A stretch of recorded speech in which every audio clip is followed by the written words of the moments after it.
Donc, on sait que c'est toujours très difficile d'organiser une séance de clôture de ce programme hein, parce qu'on a en même temps la fin du parcours académique des étudiants qui prend partie dans l'enseignement et aussi la fin de l'année académique pour les écoles. Mais pour nous, c'est hyper important de quand même marquer le coup d'une année, un semestre que s'écoule avec ces fameux services learning. Pour nous, c'est hyper important. Salut Claire. Salut Claire. Et donc, c'est vraiment avec beaucoup de plaisir qu'on vous salue à tous. En fait, on voulait en particulier remercier aussi Martin et Marika. En fait, Marika Fenley, c'est la personne qui est responsable du secteur qualité. C'est la première personne qui a financé le programme. En fait, le secteur qualité a permis le développement de ces cours l'année passée. Et Martin, je pense, j'espère que tu es fan du programme, mais c'est le vice-recteur d'enseignement et pour nous, c'est hyper important de montrer aussi comment ces différentes modalités d'enseignement peuvent nourrir aussi l'enseignement à l'intérieur de l'université. Et là, je laisse la parole à Saskia aussi pour qu'elle me dise quelque Bon, chose. après, le but, c'est pas de faire traîner en longueur et de dire n'importe quoi. Non, c'est clair que c'est dommage que vous puissiez pas tous être là pour présenter ce que vous avez fait. Et moi, je me réjouis de voir vos feedbacks et de voir la discussion, puis d'avoir aussi un retour de Stéphanie, qui, elle, l'a fait pour la deuxième fois. Et puis, on se réjouit de remettre ça l'année prochaine. On essaiera de trouver un format où on pourra avoir plus de monde. Le Covid aidera peut-être, mais c'est clair que c'est dommage. Voilà. Je vais commencer par une petite intro assez brève finalement pour revenir un peu sur ce qui s'est passé avec ce service learning. Après, je présenterai les activités pour les étudiants qui sont malheureusement absents. Et puis après, je laisserai bien sûr la parole aux étudiants qui ont pu être là pour qu'ils vous présentent leurs jolies activités qu'ils ont développées. Puis bien, on finira bien sûr par une discussion générale où, comme a dit Pilar, l'idée ce sera vraiment que chacun puisse donner son feedback, ses suggestions et autres. Alors, d'abord, merci à tous, tous ceux qui ont pu être là, d'être là, tous ceux qui sont aussi avec nous à distance, c'est super. Et puis, on va commencer directement. Pour ce qui est du... Tu n'arrives pas à faire la slide? Non, ce n'était pas ça.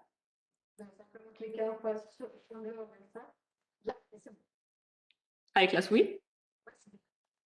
Parfait. Alors, pour le contexte, donc cette activité de service learning, c'est en fait un cours optionnel qui est proposé à nos troisième années qui suivent le cursus de bachelor en biologie. Cette année, on a 13 étudiants qui se sont inscrits pour ce cours. Ils étaient divisés en groupes de 2 ou 3 personnes et puis ils ont pu intervenir dans 6 classes différentes qui étaient réparties dans 3 écoles du canton, de Neuchâtel donc. Et puis pour les niveaux des élèves chez qui ils sont allés présenter leurs activités, ça allait de 3H à 8H à peu près, donc relativement varié, à peu près de 6 à 12 ans, quelque chose comme ça. Ils sont intervenus au minimum sur à peu près 5 séances qui duraient entre 1h30 et 2 heures. Pour les étudiants, l'idée du cours, au départ, c'était vraiment qu'ils devaient déjà sélectionner le thème scientifique qu'ils souhaitaient aborder avec les enfants. Et puis, pour ça, ça devait se baser sur les 2 premières années de bachelor qu'ils avaient choisies et puis les connaissances qu'ils ont pu acquérir en microbiologie. Après, ils ont fait une première présentation, que ce soit pour leurs collègues, pour nous de l'université et aussi auprès des enseignants. Et puis ça a permis en fait de faire un petit briefing, de dire si les activités qu'ils avaient imaginées étaient adaptées ou pas, autant scientifiquement que pour l'âge des enfants. Ensuite, ils ont bien sûr préparé tout ce qui était matériel pédagogique, donc ça c'était une grosse partie. Vous verrez après qu'ils ont vraiment développé des choses chouettes de A à Z, tout fait maison. Et puis finalement, ils sont allés présenter ces activités dans les classes, comme je l'ai dit, durant à peu près 5 séances. Pour les objectifs du cours, donc pour les étudiants, l'idée c'était vraiment qu'ils apprennent déjà à vulgariser la science de manière claire et juste, parce que c'est très important déjà de savoir des choses en science, mais de pouvoir les transmettre au grand public, c'est quelque chose d'important. Ils ont appris à communiquer avec les enfants et le public en général. L'idée c'était aussi justement qu'ils puissent appliquer les savoirs acquis durant leurs 2 premières années de bachelor à travers la création d'une activité.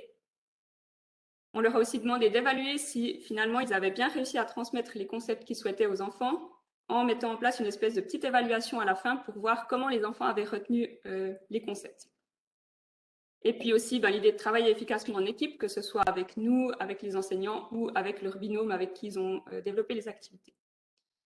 Pour les enfants puis les enseignants, l'idée, c'était bien sûr qu'ils puissent découvrir la biologie et le monde universitaire, et puis aussi être confrontés à une nouvelle méthode d'apprentissage qui était amenée finalement par un intervenant externe.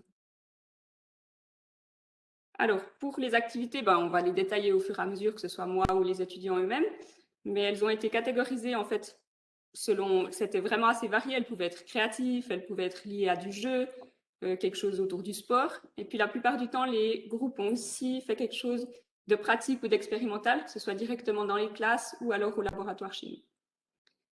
Les thèmes scientifiques, ils étaient organisés autour. L'idée, c'était vraiment de montrer aussi aux enfants qu'il n'y a pas qu'un côté négatif des microbes, de dark side, mais aussi un côté très positif qui pouvait être bénéfique, que ce soit pour nous ou pour l'environnement.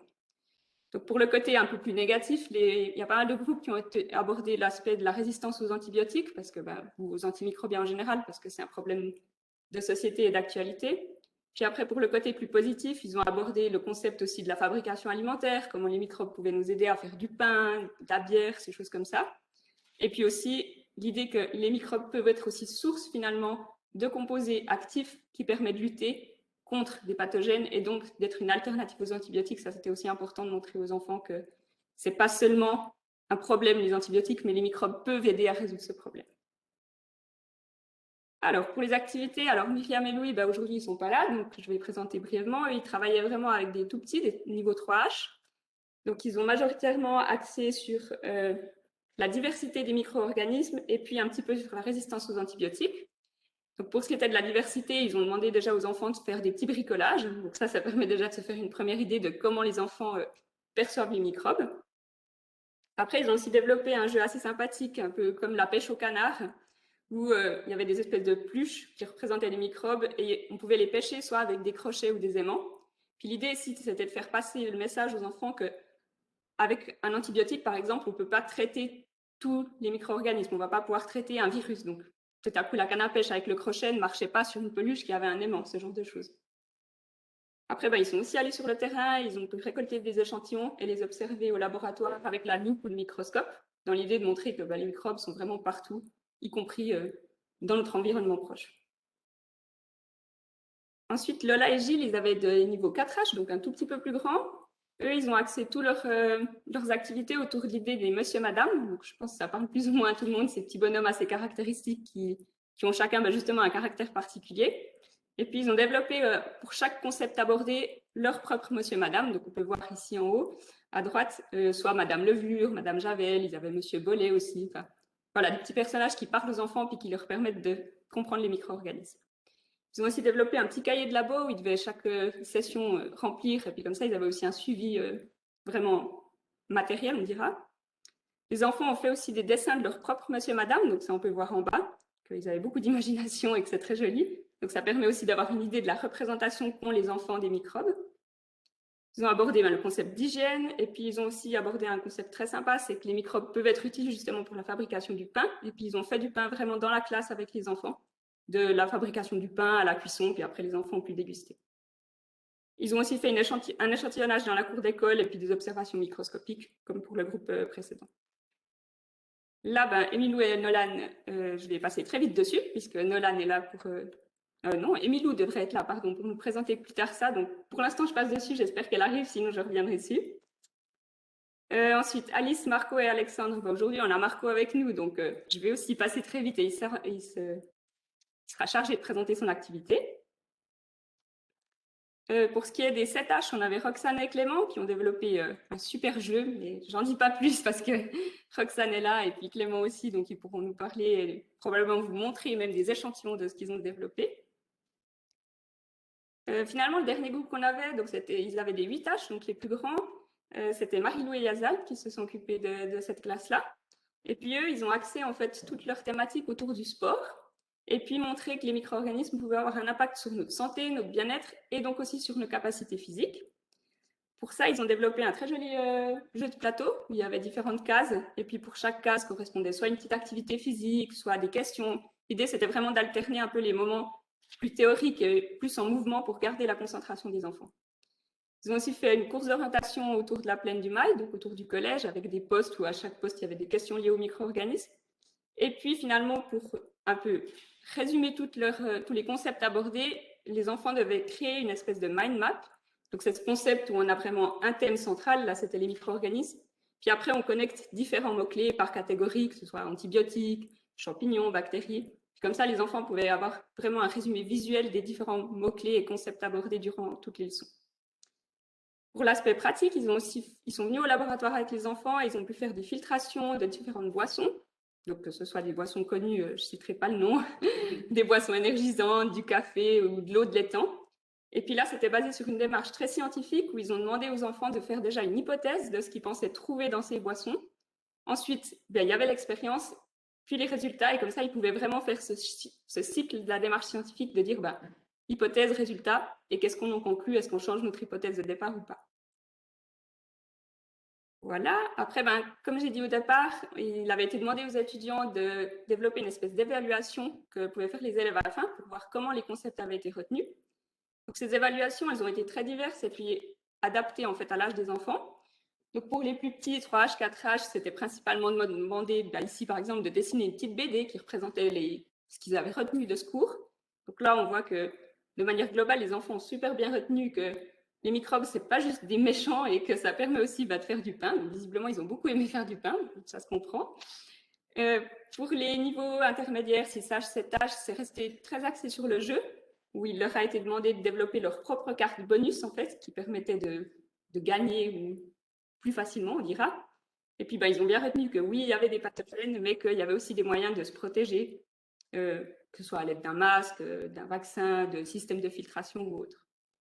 Puis pour les plus grands, c'était surtout des quiz, ou alors on leur a demandé de placer sur la mind map des mots-clés, quelque chose d'un petit peu plus traditionnel au niveau évaluation.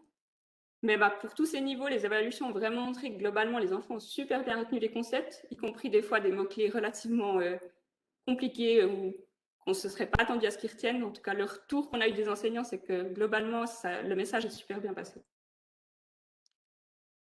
Le feedback, c'est quelque chose, j'espère qu'on pourra discuter après, bien sûr, tous ensemble, mais de manière globale, les élèves étaient très enthousiastes et impliqués.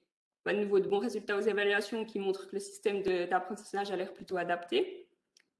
Pour les enseignants, ils avaient l'air de dire que la classe avait toujours très bien participé, que ça s'est bien passé avec les étudiants et les élèves. La communication avec les étudiants était relativement facile, ils ont bien écouté aussi, pris en compte les conseils des enseignants. Après, le côté un peu plus négatif, c'est qu'ils trouvaient dommage qu'en fait, pour la note des étudiants, à la fin, le feedback des enseignants comptait, mais relativement peu. Donc ça, c'était dommage pour dire qu'ils ont passé quand même beaucoup de séances avec les étudiants, que finalement, ils les connaissaient presque mieux que nous et il y avait peu de poids donné à leur feedback. Et puis, l'évaluation pour les enfants n'était pas forcément toujours adaptée. Puis ça, c'est peut-être lié au fait que les enseignants n'ont pas pu prendre connaissance de ces évaluations avant que les enfants les aient. Donc peut-être ça aurait été bien qu'ils les aient une semaine avant, puis qu'ils puissent faire leur tour, dire fais plutôt comme ci, comme ça. Pour les étudiants, ce qui était super positif, c'est notamment que ça a permis un premier pas dans l'enseignement, parce qu'il y en a pas mal aussi qui voudraient faire l'enseignement plus tard, et puis ça a permis de rentrer dans ce monde-là. Ils ont aussi développé plein de compétences personnelles, que ce soit gestion du stress, s'adapter à une situation, changer des plans aux dernières minutes, ce genre de choses. Et puis la collaboration avec tout le monde, les élèves, les étudiants et autres. Le négatif, c'était de nouveau le peu de poids donné au feedback des enseignants et puis aussi qu'ils ont investi vraiment beaucoup d'heures pour cette activité puis finalement c'est relativement peu récompensé avec le nombre de crédits, donc à voir si ça évoluera ou pas. Mais voilà, après, c'est aussi des fois vous êtes tellement passionné que vous partez à fond et puis je sais que ça représente beaucoup d'heures. Voilà, donc avec tout ça, on a retenu quelques améliorations pour le futur et bien sûr c'est avec plaisir si vous en avez d'autres à suggérer. Ce serait de changer un petit peu le critère d'évaluation des étudiants, donner plus de poids au feedback des enseignants, proposer une grille de feedback aux enseignants, comme ça ils peuvent aussi bien suivre les étudiants et puis noter ce qui va pas au fur et à mesure des sessions. Peut-être faire une première visite dans la classe plus tôt, avant le début des activités, comme ça les étudiants sont confrontés directement à la classe et peuvent mettre en place les activités en fonction de ce qu'ils ont observé, et pas l'inverse, d'abord développer les activités et ensuite aller dans la classe.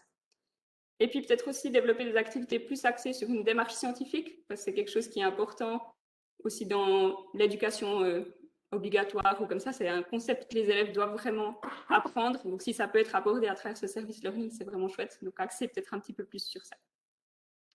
Voilà, alors moi je vais vous présenter le jeu qu'on a développé pour montrer aux enfants de 7H que les bactéries les champignons, les virus et les micro-organismes d'une manière générale pouvaient être aussi positifs, mais qu'ils avaient certains aspects négatifs. Donc, ça a été fait dans le cadre des microbes vont à l'école. On n'a pas vraiment eu l'occasion de décider d'un nom, mais disons qu'on s'était dit que quelque chose dans les lignes de hôpital des microbes ou des microbes à l'hôpital, ça serait assez juste. Voilà. Donc, comme on l'a dit, on a eu 5 séances avec les enfants de cet âge qui vont plus ou moins 10 ans. Notre objectif, c'était du coup de transmettre notre savoir qu'on avait accumulé lors de notre bachelor sur les micro-organismes, c'est-à-dire quelle est leur importance, quels sont leurs rôles et utilités, par exemple faire du pain, faire du produit laitier, faire de l'alcool, mais on leur a pas trop parlé de l'alcool, Euh, quels étaient les dangers qu'ils peuvent représenter, et on avait aussi pour but de les évaluer sur ce qu'on aura réussi à leur transmettre. On a fait ça via des quiz, des textes à lacunes et d'autres activités dont je vais vous parler. La première séance, ça a été pour montrer aux élèves le jeu de base, parce qu'on a décidé de faire en fait un jeu à extension, un jeu qui évoluait au fur et à mesure des leçons. La première, c'était juste mettre en place les bases du jeu. La deuxième, c'était montrer quel était le problème des résistances, mais ils n'ont pas été mis au courant à l'avance, ils auront dû comprendre ça eux-mêmes. La troisième extension, c'est une victoire scientifique. On leur aura donné toutes les armes pour lutter contre ces maladies qu'ils ont rencontrées lors de la séance de jeu précédente. La quatrième séance a été un atelier pratique en laboratoire pour qu'ils aient vraiment un côté scientifique et puis un côté, c'est eux qui ont récolté certaines de ces bactéries ou des champignons qu'ils auront eu l'occasion d'observer. Et la dernière séance, qui était à la fois un jeu pour eux et une bonne manière pour nous de les évaluer, c'était en fait de transmettre un maximum de savoir qu'ils avaient accumulé, mais à un groupe de 4 âges, donc des enfants plus jeunes. Ça nous permettait de voir s'ils ont bien compris les règles du jeu et quels étaient les enjeux derrière certaines de ces cartes. Ils auront très bien réussi à le transmettre à des 4 âges. Et en l'occurrence, ça a été le cas. Donc, les bases du jeu, j'aurai quelques cartes à vous montrer. Je ne les ai pas physiquement, malheureusement. C'est un jeu, disons, basé sur le jeu des familles, c'est-à-dire tout simplement des logos correspondants entre une carte maladie et une carte soin. Le jeu se compose donc d'un paquet de cartes soins, d'un paquet de cartes maladie, d'un paquet de cartes action, d'un hôpital qui est tout simplement, disons, un plateau rectangulaire sur lequel on a mis des lits, des jetons pour symboliser les patients dans notre hôpital et d'un dé à 6 faces. Le but étant d'être le premier à vider complètement son hôpital de patients. Il y a 20 patients par hôpital. Voilà. Donc, les cartes se présentaient sous cette forme. On a ici un exemple de carte maladie avec Salmonella typhi et d'une carte médicament, que vous ne pouvez pas voir en entier, qui est la céphalosporine. Vous aurez remarqué qu'il y a un petit arc bleu en bas à droite de la carte Salmonella et qu'il y a le même petit arc bleu tout en haut à gauche de la carte médicament. C'est-à-dire que ces deux cartes sont correspondantes. Salmonella typhi peut être soignée par la céphalosporine. Toutes les cartes qu'on a créées avaient un dos, était recto verso évidemment, mais on en a profité en fait de cet espace pour rajouter des informations, que ce soit sur les médicaments ou que ce soit sur les maladies. Par exemple, là on a directement la maladie donnée par cette bactérie s'appelle la fièvre typhoïde. On a mis plus ou moins d'importance, plus ou moins d'informations en fonction de l'importance de la maladie. Le jeu avait un ordre précis qu'on a estimé assez facile à retenir. Le jeu se joue à 4 joueurs. Le premier joueur va piocher une carte maladie, par exemple Salmonella typhi. Il va ensuite piocher 4 cartes soins qu'on a désignées comme étant la phase de recherche, qui permet en fait d'essayer de trouver un médicament permettant de soigner ou pas la maladie qu'ils ont piochée juste avant. Si c'est le cas, s'il y a une ou plusieurs cartes qui correspondent et qui peuvent donc soigner la maladie, ils passent à l'étape suivante. Ils vont lancer un dé. Le dé va leur donner un certain chiffre et c'est le nombre de patients qu'ils vont pouvoir enlever de leur hôpital. D'où l'intérêt d'avoir 20 patients et un dé à 6 faces, c'est pour ne pas finir trop rapidement. Si on avait eu que 10 patients, un dé à 6 faces aurait peut-être été beaucoup trop rapide. Lorsque tous les joueurs auront passé leur premier tour, donc quand les 4 joueurs auront eu l'occasion de tirer une carte maladie, faire une phase de recherche, soigner ou non des patients, on introduit les cartes actions qui sont, disons, des imprévus. Ça peut être des éléments qui sont positifs, ça peut être des éléments négatifs ou des éléments neutres, comme tout simplement changer le sens du jeu.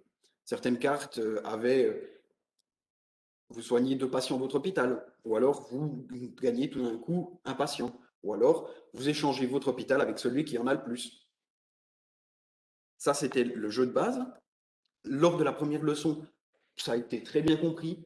On devait donner quelques petites explications, mais ce n'était pas en rapport avec ni l'ordre du jeu, ni le but du jeu, mais plutôt certaines cartes qu'on avait fait qui étaient malheureusement peut-être pas tout à fait adaptées à des enfants. On les a fait à peine, trop compliquées, mais on a corrigé ça par la suite. La première extension, donc l'apparition des résistances, en fait, on ne les a pas du tout mis au courant que ça allait arriver. On leur a pas dit que la session d'après serait portée sur les résistances. Ce qu'on a fait, c'est qu'on a pris des cartes maladies. Ici, l'exemple, c'est Staphylococcus aureus, qui a comme petit symbole un losange gris. Le médicament un des médicaments qui permettait de soigner Staphylococcus aureus avait justement ce petit losange gris. Mais pas dans la deuxième extension. On a repris le même médicament, on a juste changé la couleur pour les aider à les mettre sur la bonne voie, mais on a enlevé tous les logos, c'est-à-dire que les médicaments ne soignaient plus les maladies causées par Staphylococcus aureus. Et puis, on a également introduit des nouvelles cartes maladies qui n'avaient précédemment pas de soins. Il n'y avait aucune carte soin qui pouvait soigner le petit éclair de Campylobacter jejuni. On a eu pas mal d'hypothèses de la part des élèves. Certains se sont posé des questions. Est-ce qu'il fallait que ces médicaments soient associés, qu'il fallait associer plusieurs médicaments pour pouvoir soigner une nouvelle maladie? Est-ce que c'était des nouvelles maladies qu'il fallait soigner autrement? Ils se sont demandé si certaines maladies pouvaient être soignées quand même par ces médicaments, mais que les informations importantes se trouvaient au au verso de cette carte. Et c'était toutes des très bonnes idées, mais en l'occurrence, c'était pas ça. Mais ça les a un petit peu forcés à lire tout ce qu'on avait mis sur le dos des cartes. Et la dernière extension, lors de la troisième séance, c'était la victoire scientifique. On a réintroduit des médicaments capables de soigner les maladies qui n'étaient plus soignables précédemment, comme Staphylococcus aureus, avec un nouveau médicament qui n'était pas celui du jeu de base. Et on a introduit tout simplement des médicaments capables de soigner les maladies des bactéries, des virus ou des champignons qui n'avaient précédemment pas de médicaments. Comme je l'ai dit tout à l'heure, c'était le but de cette leçon et de cette extension, c'était de montrer aux enfants que même si certains problèmes apparaissent, comme on a vu lors de la première extension, il existe des solutions, on en a déjà, et on en a profité pour leur parler plus en détail de comment est-ce que les résistances apparaissent, comment est-ce qu'on pourrait éviter de faciliter l'apparition de ces résistances, comment est-ce qu'on peut découvrir de nouveaux médicaments, etc. Alors tout ça, là je vous ai surtout parlé du jeu, mais on a encadré ce jeu par plusieurs autres éléments. En l'occurrence, on a mis en place un petit système de bataille navale que je vais vous expliquer et des fiches avec des exercices. Et ça pouvait être des questions de définition, remettre des bonnes images avec des bonnes définitions, remplir des textes à lacunes. Et du coup, on a par exemple ici notre bataille navale, c'était quelque chose qu'on écrivait au tableau et dont on cachait les cases. Et on leur demandait, par exemple lors de la deuxième séance, de quoi ils se souvenaient de la première séance. Et puis ils nous donnaient des éléments. Et au fur et à mesure qu'ils donnaient les bonnes réponses, on enlevait les caches de certaines de ces cases. On a décidé que ça serait une de nos manières principales de les évaluer. On avait toujours une bataille navale à 9 cases et on a estimé que 7 cases découvertes sur 9, ça serait suffisant. Et en l'occurrence, ils ont systématiquement tout trouvé, mais peut-être avec juste un petit coup de main pour les dernières cases. Ça, c'est bon. Alors, on aura aussi proposé, comme je l'ai dit tout à l'heure, un atelier pratique. Pour ça, en fait, on a demandé des boîtes de pétri au laboratoire ainsi que des petits cotons. Et on leur a donné pour consigne, c'était une boîte de pétri individuelle par élève, avec un petit coton. Ils allaient prendre leur coton, le frotter sur une surface. Par exemple, là, j'ai mis le clavier d'un ordinateur, mais il y avait des poignées de porte, et, il y avait l'évier de leur classe, il y avait la savonnette de leur classe. Euh, et ensuite, ils devaient la frotter contre une moitié de leur boîte de pétri. Et avec l'autre moitié de la boîte de pétri, ils pouvaient faire plus ou moins ce qu'ils voulaient. Ils pouvaient mettre un doigt, ils pouvaient mettre le nez, l'oreille, ils auraient pu tousser, ils auraient pu prendre un objet comme une gomme et puis la coller sur la gelée, par exemple. Ensuite, ils la refermaient, ils nous la donnaient et nous, on a mis en culture pendant une semaine. Et ils avaient aussi une deuxième boîte à disposition, mais par groupe. Cette fois-ci, cette boîte, il fallait qu'ils se mettent d'accord par groupe où est-ce qu'ils allaient la laisser ouverte pendant 10 minutes. Certains l'ont laissée sur le bord de fenêtre, d'autres l'ont laissée dans les toilettes, certains sont allés dehors et l'ont mis au milieu de l'herbe. Certains ont même pensé à les mettre en haut des armoires pour savoir s'il y avait quelque chose qui allait en sortir ou pas. On les a laissés en culture pendant une semaine. On les a pris dans le laboratoire qu'on nous a mis à disposition et on a organisé toute une séance pratique. On a fait quatre ateliers. Le premier étant une description juste visuelle de ce qu'ils avaient pu observer dans les boîtes qu'ils avaient eux-mêmes qu'ils avaient eux-mêmes, comment dire, euh, contaminées.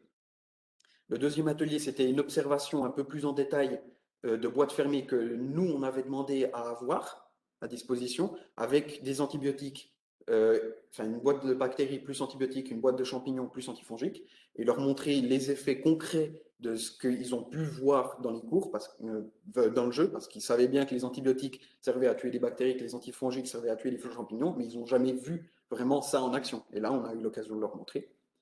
Le troisième poste, c'était observer à la loupe binoculaire leur propre boîte, donc celle où ils ont par exemple mis leur pouce, où ils auront mis leurs doigts, tousser tout simplement. Et le dernier poste, c'était observer à la loupe au microscope pour pouvoir avoir vraiment le détail et la possibilité de voir ces bactéries ou ces morceaux de champignons.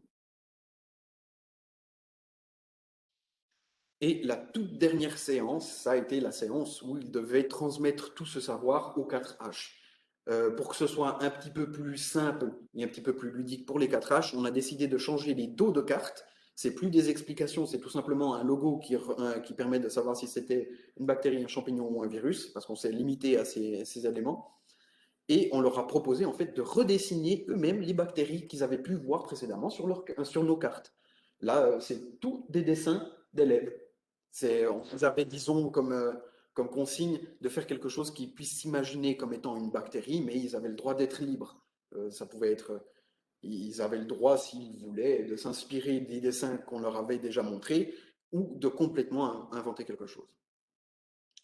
Cette dernière séance s'est très très très bien passée, puisque tous les élèves de 4H étaient accompagnés d'un élève de cette H pour lui enseigner les règles du jeu et qu'on n'a pas eu de problème.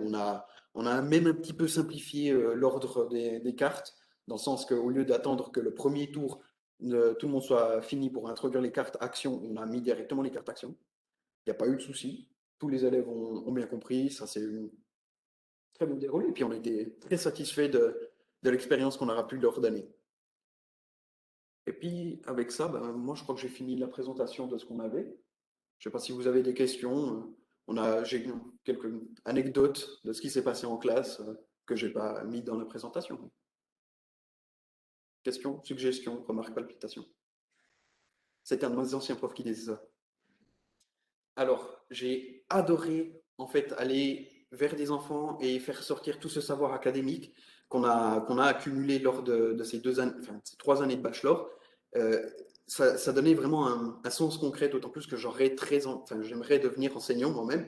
Donc, avoir la possibilité d'aller voir des enfants, de faire de la vulgarisation scientifique et de créer quelque chose pour supporter cette vulgarisation, c'était génial. C'est disons, un avant-goût de ce que j'aimerais faire après, et puis je suis sûr que je vais faire ça. Il n'y a pas grand-chose de vraiment très très important qui a été négatif. Tous les enfants ont été très attentifs. On avait un petit peu peur, disons, lors de la première leçon, quand la prof nous a annoncé que certains élèves étaient très facilement dissipés, certains étaient un peu mauvais perdants, donc on avait un peu peur que lors de la deuxième extension, vu que personne ne pouvait gagner, qu'ils le prennent mal, mais en fait, bon, c'est pas du tout arrivé. Du coup, non, je crois que c'était tout du positif. Donc, nous, je dirais que le cœur central de nos activités, parce qu'on en a eu plusieurs, c'était vraiment de présenter la diversité des micro-organismes. Alors pour ça, on a séparé notre approche en présentant, ouais, c'est pour ça c'est mieux de peut-être on appelle- Hein? Ah oui, je vais le fermer. Voilà. En séparant les micro-organismes en quatre types, donc virus, prokaryotes dans lequel on a regroupé les bactéries, les archées, les protistes et les champignons. Et on a souhaité représenter cette diversité par plusieurs aspects. Tout d'abord par un jeu de cartes dont on va discuter tout à l'heure, qui présentait plus que la diversité des formes, la diversité des fonctions et les diverses interactions entre les différents groupes de micro-organismes. Aussi les interactions avec l'être humain, en créant des cartes par exemple en thématique de la stérilisation, de la pasteurisation, la création de nourriture, aussi certains traitements, ou bien encore sur CRISPR-Cas9, présenter tout un tas d'aspects. Il y avait aussi les terrains que nous pouvons être, donc les différentes parties de notre corps qui peuvent, sont des sortes de terrains, des champs de bataille pour tous les micro-organismes qu'on peut avoir. Il y avait la peau, les systèmes digestifs, les voies respiratoires. Donc c'était aussi pas seulement les actions que l'être humain a sur les micro-organismes, mais aussi comment les micro-organismes agissent à l'intérieur ou sur nous. Et on a aussi voulu présenter la diversité d'un point de vue visuel, en leur montrant des images, des modèles, et surtout en cherchant à savoir comment ils se les représentaient par la création de pixel art, en fait, ce qu'on appelle. Donc, c'est ces fameux bricolages avec des perles à repasser, dont on a vu des images tout à l'heure pendant la présentation de Mathilda. Là, j'ai amené, en guillemets, les modèles qu'on avait créés au cas où les enfants n'arrivaient pas à imaginer leurs propres micro-organismes, modèles qui sont destinés à certains des enseignants qui sont ici. Et finalement, pour présenter la diversité en classe, toujours, on leur a demandé d'amener de chez eux des objets. C'était n'importe quoi. Il y en a qui ont amené des talkie-walkie, il y en a beaucoup qui ont amené du fromage, beaucoup ont amené du roquefort. Il y en a quelqu'un même qui a ramené un jus de fruits stérilisé. Donc là, j'étais sûr de rien trouver. Enfin, on a ramené une grande diversité de choses et le but, c'était de leur faire émettre des hypothèses oralement sur quel type de micro-organismes ils pensaient trouver dans ce qu'ils ont ramené par rapport, bien sûr, aux présentations qu'on leur a faites au préalable et tenter de les observer. On a pu quand même observer des spores de Penicillium roqueforti, donc de Roquefort, c'était quand même assez sympa. Et on a aussi fait une séance à l'université pour là pouvoir profiter du matériel, on va dire, un peu plus de pointe qu'on a ici pour observer des protistes qu'on allait récolter dans les temps juste à côté de l'université.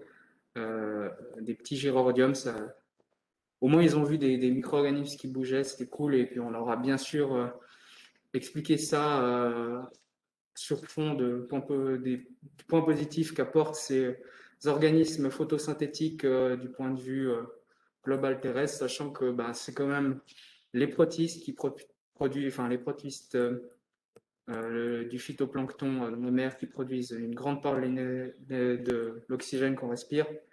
Donc on a fait ça et maintenant je vais revenir un peu sur le déroulé plus précisément des séances.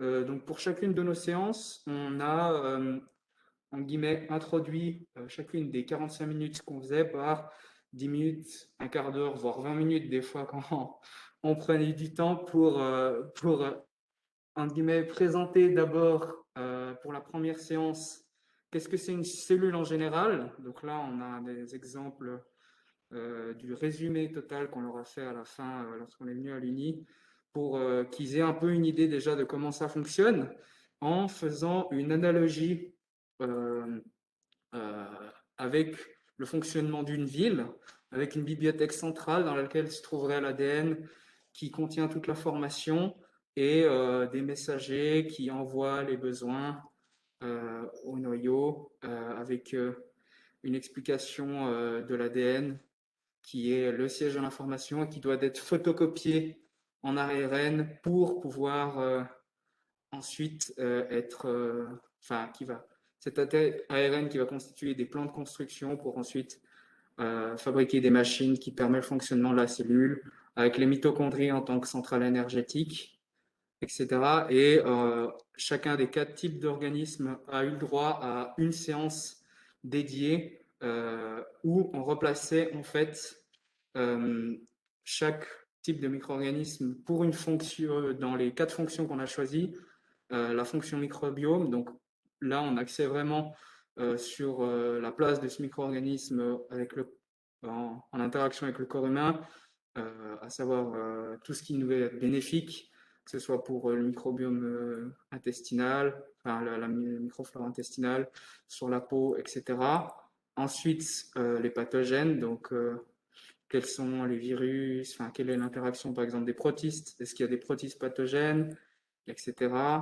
La troisième fonction qui était thérapeutique, quel type de traitement on peut développer, et là on a bien sûr parlé des antibiotiques, antibactériens, antifongiques dans le cadre des bactéries et des champignons, mais on a aussi parlé de thérapies un peu plus complexes comme la phagothérapie quand on a abordé les virus, ou bien le fait que certains protistes nous ont permis de découvrir des molécules qui permettent de guérir certains cancers. Et enfin, tout ce qui est utilitaire, donc la création de nourriture, notamment pour les fromages, les biocarburants, le recyclage, la dépollution. Et après cette quinzaine de minutes de présentation, on a séparé à chaque fois les enfants en 3 groupes. Et chaque groupe a pu participer à une des 3 activités qu'on a citées précédemment, à savoir le jeu de cartes, les pixel art et un 3e groupe au microscope. Et je vais laisser déjà Roxane présenter le jeu de cartes et tout ce qui gravite autour. Il faut bien dans la caméra. Alors, moi, je vais vous parler du jeu de cartes qui a été fait 100% maison. Alors, je vais présenter un peu plus en détail après. C'est un jeu de cartes qui a été totalement créé enfin, par moi. Et Clément a fait beaucoup la théorie et le texte dont on avait besoin pour ça. Et en fait, le jeu de cartes, on s'est dit, voilà, on veut travailler les interactions entre les micro-organismes, les interactions aussi avec l'être humain, et quelles sont les actions que l'être humain peut avoir sur les micro-organismes. Donc, en suivant la ligne directrice du cours qui était de se dire, on va parler des virus, des champignons, des prokaryotes et des protistes, j'ai déjà créé 4 familles qui étaient les champignons qui étaient en brun jaune. Il y avait les virus en rouge, que les élèves savaient déjà plutôt bien ce qu'est un virus parce qu'ils en avaient forcément assez entendu parler ces derniers temps. Il y avait, je vais m'en sortir. Il y avait les bleus qui étaient les bactéries, enfin beaucoup de bactéries et aussi un arché, donc les prokaryotes. Et les verts, enfin, qui étaient nos protistes. Et voilà, donc on avait ces 4 familles et on avait enfin des cartes qui étaient utilitaires, c'était les actions de l'être humain sur les micro-organismes et les interactions, les terrains que peuvent avoir les micro-organismes. Donc ça, c'était les cartes grises. Donc avec ce jeu, je vais peut-être pas expliquer toutes les règles parce qu'elles sont conséquentes, mais c'est clair que le but c'était que les élèves comprennent qu'il y a des micro-organismes qui ont des capacités que d'autres n'ont pas, que ces capacités vont peut-être être très efficaces contre un groupe de micro-organismes et particulièrement inutiles sur d'autres, de comprendre pourquoi certains micro-organismes vont toujours avoir l'avantage dans certaines situations, que certains vont être très bien adaptés à la vie sur la peau, par exemple, alors que d'autres ne s'y développent pas du tout. Et en fait, dans ce jeu de cartes, on a vu que les élèves s'épanouissaient à se dire quelle carte a quel avantage, et ils échangeaient des cartes, donc c'est beaucoup inspiré de Pokémon, hein, pour ceux qui connaissent. Et les élèves s'échangeaient les cartes et comprenaient comment elles se structuraient. Ils ont aussi compris que de faire tout un jeu avec que des champignons, donc pas comme on pourrait observer par exemple dans du sol, il n'y a pas que des champignons, ils se disaient ça fonctionne pas tellement en fait. Et du coup, on a vu les élèves construire leur jeu, comprendre quelles étaient les faiblesses, les avantages et comment ça se construisait. Et autour du jeu de cartes, vu que chaque carte est relativement petite et qu'on ne va pas écrire la description de la carte au dos de la carte parce que sinon les autres peuvent voir le jeu, on a créé ce qu'on appelle le microdex, donc qui est l'équivalent du Pokédex chez Pokémon. Donc c'était le détail de toutes les cartes. Donc dans ce microdex, on avait pour chaque carte d'où venait le micro-organisme, quel était son vrai nom, quelle était sa fonction, pourquoi on le connaissait, si c'était un pathogène, quelles étaient les maladies qu'il pouvait données, etc. Et en fait, chaque élève, on leur a aussi proposé, voilà, est-ce qu'il y a un micro-organisme que vous aimez particulièrement? Est-ce que vous voulez la page dédiée à ce micro-organisme? Donc, on a eu des élèves qui étaient des grands fans des champignons. On en a eu un en particulier qui adorait ça. Et il nous a demandé des pages de champignons. Et, Il a demandé toutes les pages de champignons. Il a demandé que les champignons. toujours les champignons. Et d'autres, on a eu beaucoup d'élèves qui nous ont demandé le DEX entier parce que ça les intéressait vraiment de connaître plus dans le détail chaque organisme. Donc, ils comprenaient, on a aussi parlé de l'arrangement du matériel génétique. Et aussi, les élèves, c'était une notion qu'ils devaient apprendre pour le quiz et ça semblait les intéresser parce qu'on l'a aussi mis dans le microdex et ils étaient assez contents d'avoir ces infos, je crois. On va être honnête aussi, il y a beaucoup d'enfants qui souhaitaient photocopier les cartes pour avoir plus de cartes pour jouer plus. Faut le dire aussi, mais faut être honnête. Et d'ailleurs, je crois je sais pas si on leur a donné accès aux fichiers finalement ou pas pour les photocopies pour de vrai plutôt que prendre le feuillet qu'on leur a donné pour les découper. Notre Bref. jeu est victime de contrebande. Exactement. Et donc, bon, après, on va vite passer sur la deuxième activité créatrice, où là, en fait, pour chaque type de micro-organisme, j'ai imprimé des photos microscopiques que j'ai ici, d'ailleurs, il me semble. J'ai pas image modèle, ouais, ça doit être ça. Voilà. Avec simplement le type de micro-organisme que c'est et, et le nom de l'espèce, pour leur donner des modèles. D'ailleurs, on a une enfant qui a fait une très jolie Yellowstone papillon, que, voilà, mais j'ai pas pris. Enfin, ils ont pu ramener justement les pixel art qu'ils ont fait chez eux. Donc, c'est simplement fait avec des perles à repasser. Je pense que les personnes qui ont des enfants ou qui ont fréquenté des enfants ont déjà eu ça dans les mains. Moi, j'en faisais pas mal quand j'étais petit. C'est assez simple. C'est des perles en plastique, on repasse, ça chauffe, ça fond et ça fait une jolie forme. Et on a eu plein de jolis exemples. Moi, j'avais prévu des modèles au cas où un enfant n'avait pas d'inspiration du tout, mais au final, on ne les a pas utilisés. C'était plus pour montrer, mais je les ai fait quand même parce que je les avais dessinés, puis je me suis dit que ce serait chouette d'en faire quelque chose. Et là, le but était qui se représente un peu les différentes formes que peuvent avoir les micro-organismes, à savoir que les protistes, ça a plein de formes, voilà. C'est très diversifié. Les bactéries, c'est déjà un peu plus simple à se représenter, soit c'est ovale, soit c'est... Enfin ouais, c'est vrai qu'on a mis pas mal de formes différentes pour qu'ils aient. On leur a aussi parlé des formes levures et filamenteuses des champignons, et puis des différentes formes de virus, les virus à membrane, les virus à capsides, histoire qu'ils puissent un peu peut-être commencer à différencier les micro-organismes, tout comme ils savent différencier un Pokémon eau d'un Pokémon feu, parce que voilà, ça se voit, c'est clair. Un Pokémon eau, il est bleu, il a des trucs qui font penser à l'eau, ben voilà, essayer de recréer ça. Et la troisième partie justement d'hypothèse, on a créé cette partie un peu en dernière minute, surtout en lisant le PER, donc le programme d'études roman, qui préconise pour les CETH l'apprentissage de la méthode scientifique et de l'émission d'hypothèses. On s'est dit que ce serait justement un chouette moyen, même si on savait que, étant donné qu'on avait des microscopes assez antiques, on va dire, au mailles, c'était difficile de les observer, même si on a quand même réussi à observer les champignons, mais disons que l'intérêt, c'était surtout de discuter avec eux, de voir ce qu'ils avaient retenu de ce qu'on leur avait raconté, et surtout de voir un peu la diversité de où ils voulaient chercher des micro-organismes. Il y a même un enfant qui a ramené un lucan cerf-volant mort. Donc on a vraiment eu de tout, et c'était super chouette de discuter avec eux de ça. Et pour ce qui est de la forme d'évaluation, on a fait un quiz avec notamment des images, des photos microscopiques où ils devaient nommer le type de micro-organisme dont il s'agissait, relier des termes à des définitions, répondre à des questions. On a, je me mets le Ouais, lien. d'accord. On a aussi accès, parce que Stéphanie nous a pas mal demandé de parler aussi de la méthode scientifique, donc on invitait beaucoup les élèves à faire des hypothèses, même pendant les phases de cours ou pendant les jeux, etc. On invitait les élèves à hypothéser pourquoi tel organisme fait ça ou ne fait pas ça, qu'est-ce qui se passe. Et au quiz, on a eu toute une section qui était hypothèse, par exemple, voilà, on a une souche morte, quel organisme ça peut être, pourquoi ça peut être lui.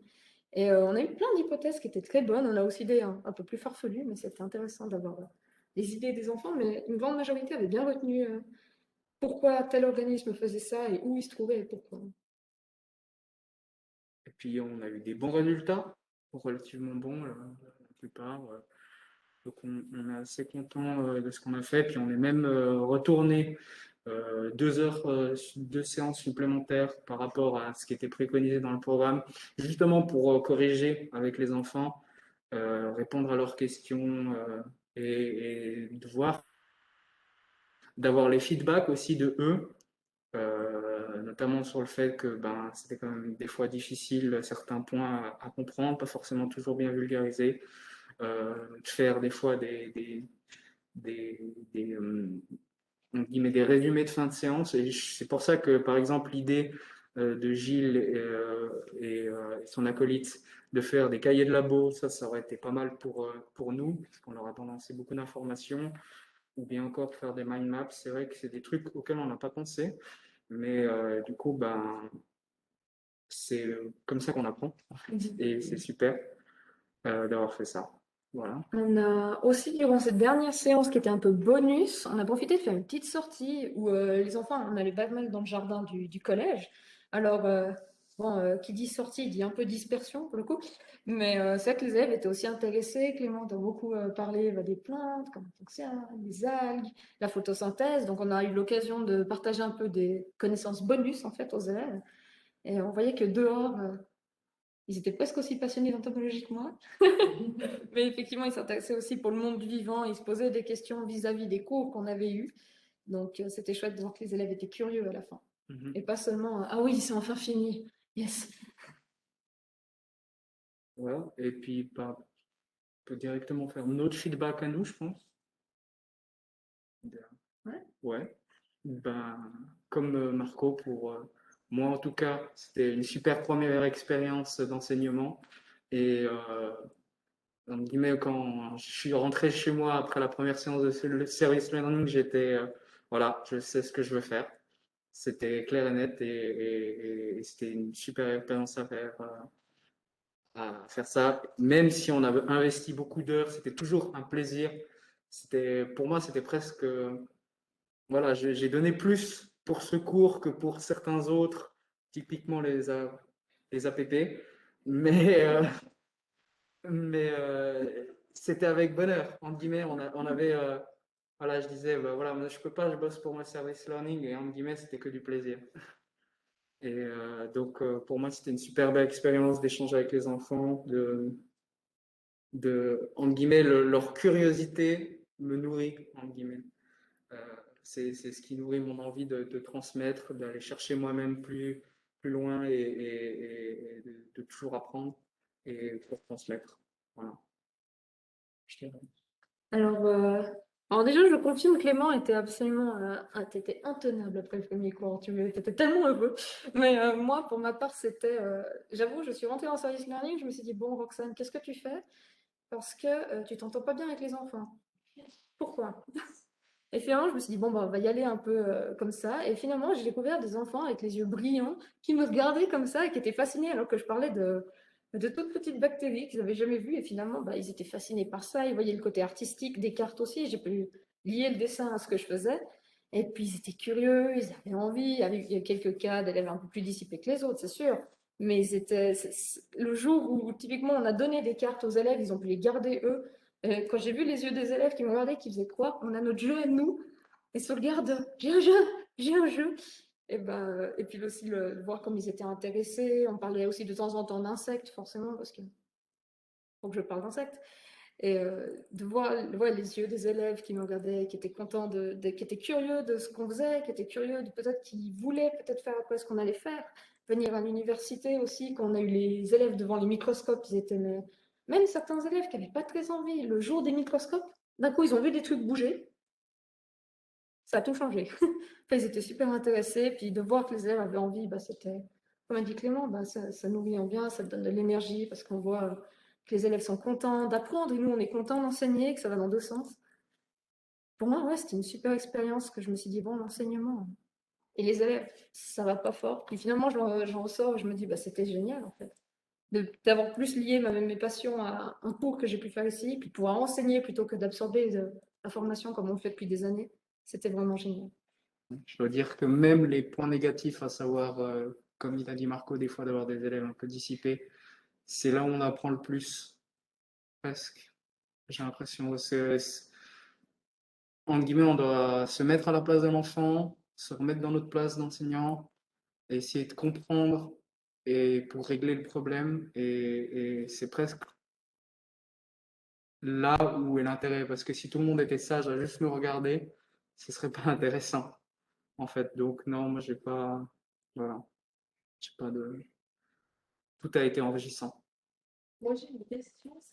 Vous avez dit que vous leur avez imprimé des pages et que visiblement, ils voulaient découper des cartes. Dans quelle mesure vous pensez qu'ils ont envie de jouer au jeu dans un cadre privé, dans un cadre de leur entourage, et puis que du coup, le message il va vraiment diffuser en dehors du cadre académique et cadre scolaire? Alors, nous, on a invité les élèves à éventuellement, même en ramenant les pixel art aussi, à parler peut-être de ça à la maison. Et bon, là, c'est totalement du témoignage de ma part. Quand on est ressorti de la toute dernière séance, donc ça faisait déjà une demi-heure que les élèves étaient plus là, quand on sort dans la cour et qu'on voit deux élèves en train de jouer à son jeu de cartes, on se dit, ah, il y a un truc qui a été intégré. Mais effectivement, ils avaient l'air peut-être qu'ils comprenaient, ils préféraient l'aspect du jeu que l'aspect de la compréhension du micro-organisme. Mais j'ai l'impression qu'ils en parlaient quand même entre eux. Et c'est aussi juste avant l'examen, enfin juste avant le quiz qu'on a fait, quand les élèves s'expliquaient entre eux ce qui se passait et quelles pourraient être les réponses à des possibles questions, on se disait, s'ils sont capables d'hypothéser et de s'informer entre eux, sans doute qu'il y a un message qui a été retenu. Maintenant, est-ce qu'ils l'ont emmené à la maison? Je pense que certains qui étaient très passionnés quand même certains ont fait d'excellents résultats parce qu'ils étaient vraiment pris dans le truc. Je pense qu'ils en ont parlé chez eux, forcément. S'ils n'en avaient pas déjà appris avant de venir en notre cours, je pense aussi. Pour l'anecdote, on avait organisé un tournoi dans lequel on leur avait donné, enfin, à chaque fin de séance, ceux qui avaient joué aux cartes recevaient des cartes pour pouvoir ramener à la maison.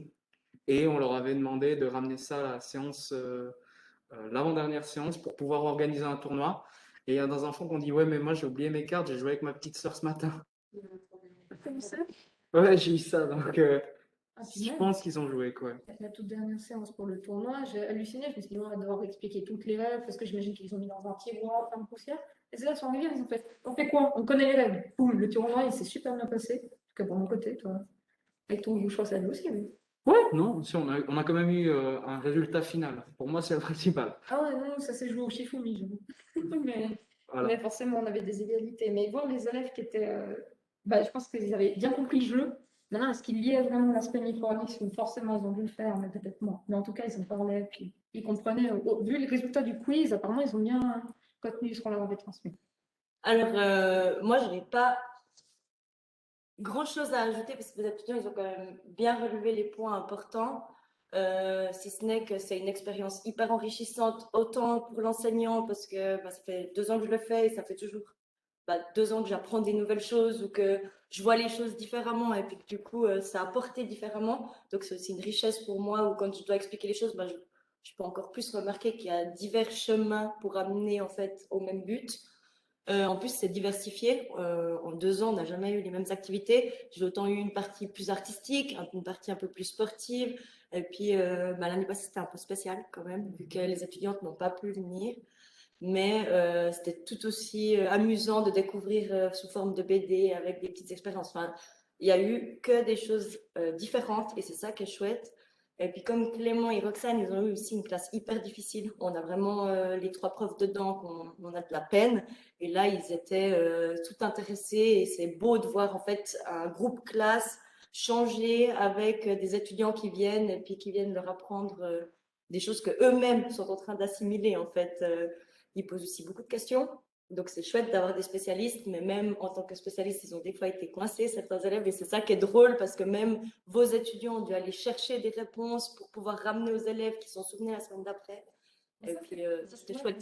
Ça démystifie aussi un peu le concept de Faut tout savoir. je suis la souris alumni et je connais tout. Ouais, exactement. Et puis que même nous, hein, on est aussi dans cette situation où on doit faire des recherches pour pouvoir ramener les choses. Et ça, c'est vraiment chouette. En plus, cette expérience nous permet d'avoir aussi du matériel qu'on n'a pas forcément dans nos classes, ou du moins pas avec des 7e et des 8e. Avec les 7e, surtout qu'on a 20 élèves, donc les expériences, ça se résume à des choses assez petites, sans trop de gros matériel. Et puis là, ils ont eu l'opportunité d'avoir accès à quelque chose de plus enrichissant parce que moi, toute seule, je ne peux pas le faire avec 20 élèves. Donc là, d'être 3, ça change tout. Le petit côté négatif, c'est par rapport au suivi. Autant l'année passée, il y en avait trop, où des fois, on se demandait pourquoi on était là. Et autant cette année, c'était un peu, ça arrivait un peu dans les classes et puis on a eu un peu de la peine à démarrer la chose correctement. Surtout que pour nous, c'est aussi une fin d'année. On n'a pas eu de chance parce qu'on a eu des épreuves cantonales également en sciences. Donc, il fallait un petit peu gérer ces deux choses. Donc, du coup, comme ça a été proposé par Yazak et Marilou, je trouve une bonne idée qu'une fois les étudiants viennent déjà dans la classe et puis prennent un peu contact avec les élèves pour qu'après on puisse aussi nous avoir une première discussion et puis se lancer dans les activités. D'être à peine plus au courant, je pense que ça peut être chouette. Et puis, je félicite vos étudiants parce que vous calculez 4 à 6 heures pour le matériel pédagogique de 5 leçons. Et honnêtement, je trouve que c'est peu et puis que c'est beaucoup de travail. Parce que si on calcule, normalement, c'est 1h30 de préparation pour 1h30 de leçons, et là, ils sont à moins. Et puis, le matériel qu'ils amènent, c'est vraiment du beau matériel, enfin, joli, bon travail.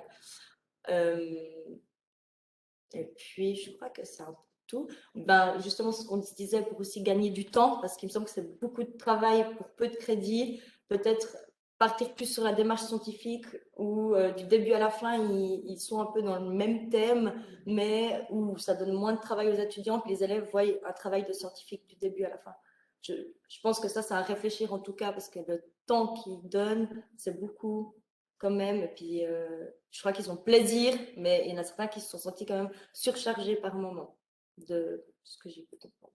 C'est rigolo parce qu'à l'inverse, il y a certains, on a dû leur dire mollo, Ouais. parce qu'ils voulaient donner beaucoup plus. Ouais. Donc ça, après, je pense que c'est aussi La personnalité. un travail à 3 entités à cadrer un petit peu Ouais. mieux la quantité de travail, parce que je pense que tout le monde sort pas.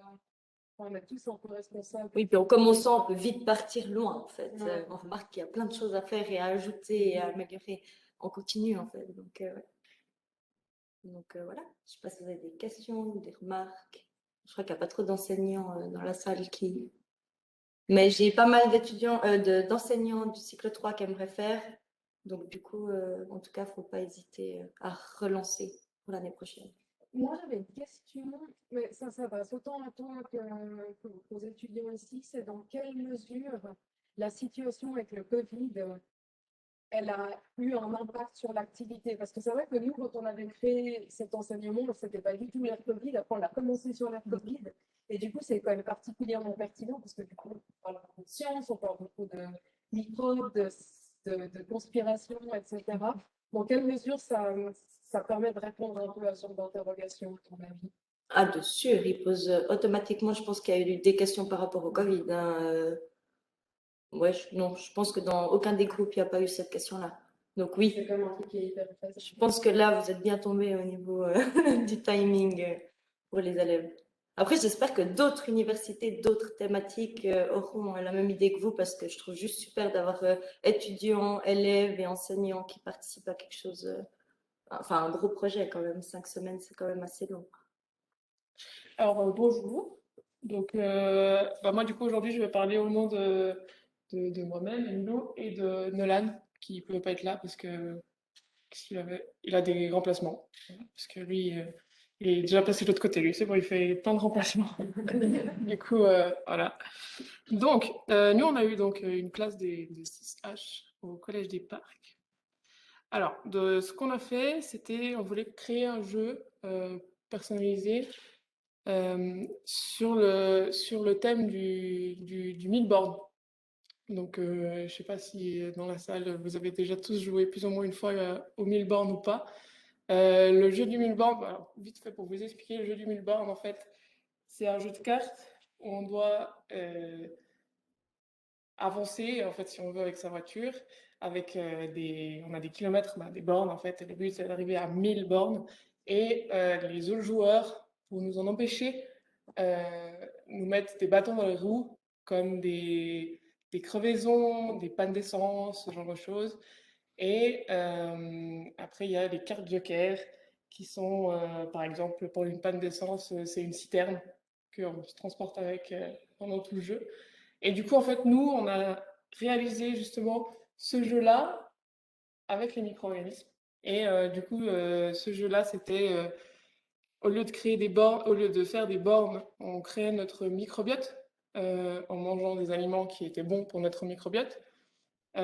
Et les bâtons dans les roues qu'on pouvait nous mettre, c'était justement des bactéries, qu'est-ce qu'on avait pris? Bactéries, mycoses, maladies, et je vous dirai la quatrième après, je ne me souviens plus, mais elle est sur la suite. Et puis, du coup, les cartes pour pouvoir se délivrer de ces cartes attaques, c'était du coup un vaccin, un médicament, et je me souviens plus non plus des autres. Mais de nouveau, ce sera sur la grille de l'enfant, c'est pas grave. Et du coup, le but, en fait, des élèves, de ce qu'on leur demandait comme résultat final, c'était de créer eux-mêmes leur carte Joker qui sera utile pour combattre toutes les attaques que leurs camarades pouvaient être. Donc, je vais vous expliquer du coup ma présentation, ce sera enfin, je vais vous montrer tout ce qu'on a fait pendant les 5 semaines. Donc, la semaine 1, on leur a fait un peu de théorie à l'aide de vidéos et de fiches de questions-réponses. Le but, c'était de leur montrer, comme on nous avait demandé, la face bright side et la face dark side des bactéries et des micro-organismes. Donc là, voilà, c'est un exemple de fiche. On en a fait 4 comme ça, avec en fait à chaque fois on leur montrait les vidéos. Il y en a 2 autres encore de vidéos. On leur montrait ces vidéos d'1 minute 30 et après ils répondaient aux questions. Et puis avec ça, on leur faisait aussi parler et tout. On a fait 2 heures là-dessus. Et le but, c'était vraiment d'introduire le sujet pour qu'ils puissent comprendre par la suite de quoi on allait parler. Ensuite, la semaine 2, on a été à l'Uni ici. Le but, c'était vraiment on s'est dit, mais c'est bien joli de leur dire une bactérie, c'est ça, mais on s'est dit, il faut qu'ils le voient une fois en vrai, ce que c'est, parce que sinon, on trouvait dommage en fait qu'ils puissent pas le voir. Et du coup, ce qu'on a fait, c'est que ils sont allés épuiser des échantillons de terre. À nouveau, ils ont pu prendre tout ce qu'ils voulaient. Enfin, le but, c'est juste qu'il se passe quelque chose et enfin, de toute façon, il allait se passer des choses, donc voilà. Du coup, après ça, la semaine 3, pendant la semaine 2, du coup, on a fait du travail en laboratoire, on a tout échantillonné, tout inoculé les bactéries, etc. On a fait avec eux, ils étaient tout contents, ils étaient particulièrement contents du vortex. Mais du coup, ils ont pu voir, ils ont pu faire eux-mêmes toutes les manipulations pour pouvoir inoculer les bactéries et du coup, ils ont vraiment adoré pouvoir voir ce que c'était vraiment le travail en laboratoire. Donc ça, c'était pas mal. Après, la semaine 3, du coup, le but, en fait, c'était de voir ce qui s'est passé dans ces boîtes de pétri et du coup, de les voir au microscope et à la loupe binoculaire. Du coup, on leur a demandé de dessiner ce qu'ils voyaient. Donc ça, c'est un exemple des petits dessins qu'ils nous ont fait. Je ne les ai pas tous mis, parce que du coup, j'en avais 24, mais... Pardon, 17. Mais du coup, bah, voilà, on voit un peu qu'ils ont quand même quelques idées là dans les boîtes de pétri. Oui, ils mettent des couleurs, ils mettent un petit peu plein de choses qu'ils voient. Et puis là, j'ai trouvé chouette de celle-là, parce que du coup, ils ont mis des légendes dans la matière, c'est bien des légendes. Ici, il a compris, enfin, cette personne, c'était qui? Sophia, elle. Euh, C'était pas une bactérie, c'était une bactérie. Là aussi, une bactérie. Ici, je suis pas sûre comment elle a écrit du coup, mais on aurait dit que c'était plutôt un champignon, parce que du coup, elle avait un O et un N. Donc voilà, c'était ce mignon qui a aussi fait des sports, etc. Ils ont pu voir plein de choses. Donc, ils étaient vraiment très contents de pouvoir voir tout ça. Et en fait, ces dessins, on leur a fait dessiner pour qu'après, on puisse personnaliser le jeu du Milborn. Du coup, je vous montrer après. Du coup, bah, la semaine 4, donc on a créé les cartes Joker.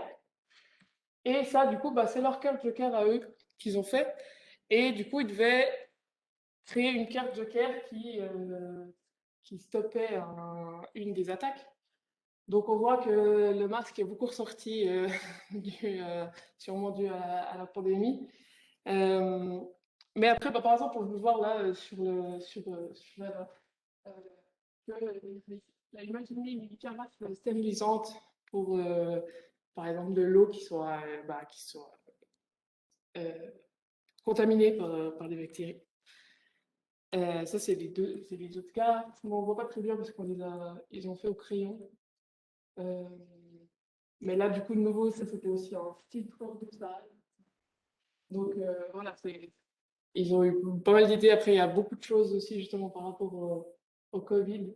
Ou bien sinon, celle-là, on a trouvé aussi pas mal.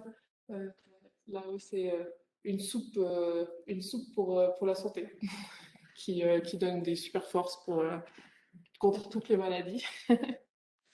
Là, et puis là, voilà, donc ça, c'est les cartes qu'on a créées. Et donc, bah, ça, c'est les cartes points, ici, les cartes parades. Et là, justement, c'est les cartes attaque avec des photos. On a pu faire des photos des boîtes de pétri quand on leur a mis tout. Et puis ça, c'est leurs dessins qu'on a pu mettre aussi sur les cartes. Pour qu'ils puissent en fait jouer avec ce qu'ils ont fait durant les autres semaines en fait. Donc, comme ça, ils avaient une idée de ce que c'était réellement la télé, enfin, les organismes. Et puis voilà.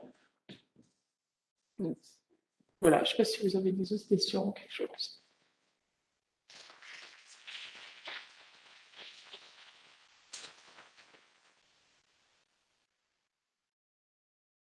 Tu n'as pas entendu la question qu'on a posée à tes collègues, c'est quelle est ton réponse?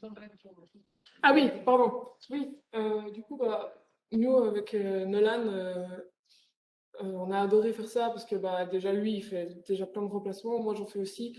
Et du coup, on a adoré pouvoir créer un cours pour les élèves. Donc, ça, c'était vraiment super. Et eux, ils ont vraiment été très réceptifs. On s'est dit, même la première semaine, on s'est dit, ouais, c'est des petites vidéos, des feuilles, des fiches. Enfin, pendant 2 heures, ils vont pas aimer. Et puis, en fait, il n'y en a aucun qui a rien dit. Je pense qu'ils étaient encore plus tranquilles que vous. Mais franchement, ils étaient super intéressés, ils nous posaient plein de questions, enfin, ils ont vraiment aimé. Et puis le jour où on a joué, bah, il y avait Arthur qui était là. Le jour où on a joué, enfin, ils étaient tous à fond dans le jeu. Enfin, il n'y en a pas un seul qui s'est dit «Oh, j'en ai marre, c'est nul ce jeu». Ils ont tous aimé. Et puis, euh, et puis il y en a beaucoup, enfin à la fin de la séance, parce que du coup, j'ai pas les cartes en physique parce que bah, du coup, on a laissé le jeu de cartes dans la classe pour qu'ils puissent jouer avec. Et puis, on en avait imprimé 4 jeux de cartes. Et du coup, à la fin de la séance, on a dit oui, qui c'est qui veut un jeu de cartes? Comme ça, on peut leur en imprimer un. Ils ont tous levé la main. On s'est dit, bon, voilà. Donc, au final, on n'a pas fait parce que bah, un jeu de cartes, ça représentait 120 ou 140 cartes, je sais plus. Donc, ça représentait beaucoup pour en avoir 17. Donc, ce qu'on a fait, c'est on a laissé les 4 jeux de cartes qu'on avait. On les a laissés dans la classe, puis en fait, ils se les tournent parmi, enfin, je dirais, il y a un week-end, c'est un petit coin, etc. Et ils étaient tous super contents. En tout cas, de ce que j'ai cru comprendre, ils voulaient tous un jeu de cartes pour pouvoir jouer à la maison. Donc, on espère qu'ils le feront. Et puis aussi, on a eu le dernier jour avec Nolan, on a eu le droit à une petite feuille qui était une petite feuille comme ça, pliée en deux. C'est dommage, je l'ai pas pris avec, je sais pas pensé. C'est un petit dessin de 3 filles qui nous ont dit merci beaucoup pour tout ce que vous avez fait. Ils ont fait un petit dessin, merci pour tout ce que vous nous avez appris. On a adoré, on est triste, vous allez nous manquer. Et du coup, on était là, c'est trop chou. Enfin, c'était vraiment cool et ils ont vraiment été très très réceptifs. Et enfin, ouais, les derniers jours quand on est parti, c'était tous trop triste, quoi. Parce qu'on Et était- je confirme parce que le jour de votre dernière intervention, en rentrant de trace, mes enfants sont dans cette école, on allant chercher mes enfants à l'école, il y a un petit garçon de la classe qui est venu me dire exactement ça. Ouais, non, en Vous fait, avez vraiment laissé une bonne impression en tout cas, c'est aussi l'impression qu'on a eue. et je pense qu'ils ont énormément appris à votre contact. Et encore hier, il y a une maman de, je ne sais plus lequel, hein, avec les cheveux en français, la peau en français, Ok. qui est venu me dire que son fils avait adoré. C'est sûr qu'il faisait des dessins un peu techniques, là. Ouais, Il adore, enfin, qui a dit qu'il a adoré, que ça a changé sa perception du lavage de main. Non, mais Tant c'est mieux, tant mieux. ça veut dire qu'en fait, il y a vraiment un vrai effet concret. Même si c'est dommage, là, ton stage-là, pour comprendre comment ça va non, mais du coup, moi, j'ai pas perdu espoir.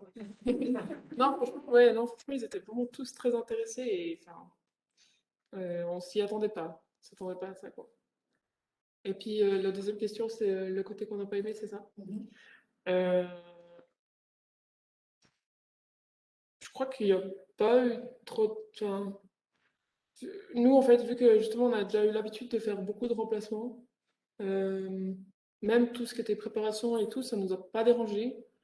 Et franchement, je crois pas qu'il y a grand-chose qui nous a dérangé, mis à part peut-être que ce qui était compliqué, c'est que vu que c'est le dernier semestre, c'est la fin du bachelor, c'est la fin de tout ça, puis en plus, bah, Nolan et moi, on est en sport, et du coup, moi, j'avais aussi plein de choses en sport, donc peut-être que c'était un peu frustrant parce qu'on n'a pas eu l'occasion de mettre assez de temps là-dedans, et je me dis peut-être que si on fait un cours à l'école pour préparer quand on sera prof, quoi, euh, d'avoir plus de temps, c'était plus agréable. Mais après, bah voilà, parfois c'est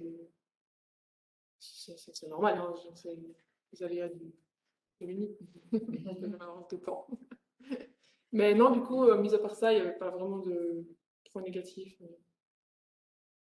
Me fait beaucoup rigoler parce que je ne sais pas si tu as remarqué que vous faites des choses à l'inverse, comme cette prof, ça t'a choqué, ça t'a fait Gore-Tex, mais ça nous choque à chaque fois que je vous montre ça en première année, c'est la seule chose que vous adorez. Nous aussi? Oui, je m'en oublié. Tu vois, je ne l'ai jamais oublié. Je sais pas, il peut passer 10 minutes pour ça, tu vois, ça m'émoche. C'est bon. Ça fait marrant de dire ça parce que pour moi, la personne à l'inverse, en fait. C'est d'être la personne qui reçoit la connaissance de la personne qui les transmet et que là, tu aperçois ça que nous, on perçoit. Tu vas poser la question à tous les étudiants qu'on fait des TP. Ok. On sait qu'on a bien cette la danseuse, c'est là où c'est le plus sur le Ok, je m'en souviens pas. Mais oui, non, le vortex. Puis aussi, un moment qu'on a beaucoup aimé avec Nolan, c'est quand on leur a dit qu'ils avaient le droit à des blues pour faire le TP. Je pense qu'ils étaient tous le matin de Noël. Donc ça va. Après, ils étaient méga déçus de ne pas pouvoir rentrer Ouais. avec. Et puis la deuxième fois, parce que du coup on a fait 2 fois en labo, donc la première fois ils ont eu les blues, et en rendant les blues, ils ont dit mais la semaine prochaine on aura encore droit aux blues, hein. Non, franchement, on a vraiment vécu des bons moments et c'est en tout cas pour tous les étudiants qui ont envie de faire prof plus tard, je pense qu'il faut clairement faire ce cours parce que c'est pas... Donc là, je laisse de nouveau la parole à Mathilde qui voulait vous montrer une chose pour clore la séance. De nouveau, de la part de toute l'équipe, en fait, c'est clair que Saskia et moi, on n'arriverait jamais à faire ça toute seule, en fait. Je voulais remercier très fortement et vraiment les personnes qui ont participé aussi. Donc Arthur, vous l'avez entendu, il faisait des photos partout parce que c'est la personne qui va être responsable de toute la partie communication, réseaux sociaux, etc. Donc, merci beaucoup, Arthur.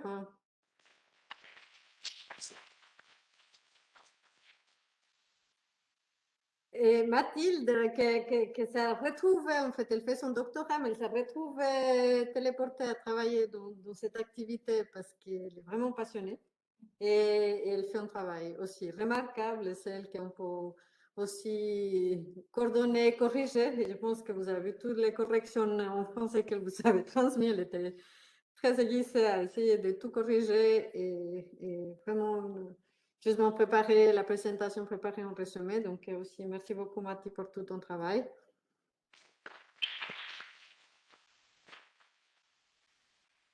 Et il y a une troisième personne que vous ne voyez pas parce qu'elle n'est pas ici présente, elle est connectée à Andrea. Et Andrea, elle a aussi un rôle très important. Si on aimerait que les activités ou que le programme soit diffusé en Suisse, et ça veut dire aussi pouvoir transmettre tout le matériel que vous avez généré en plusieurs langues. Et aussi avoir justement un port d'entrée via notre site web. Donc là, c'est aussi un travail qui est important et c'est Andrea qui est responsable de cette partie-là. Donc merci beaucoup aussi.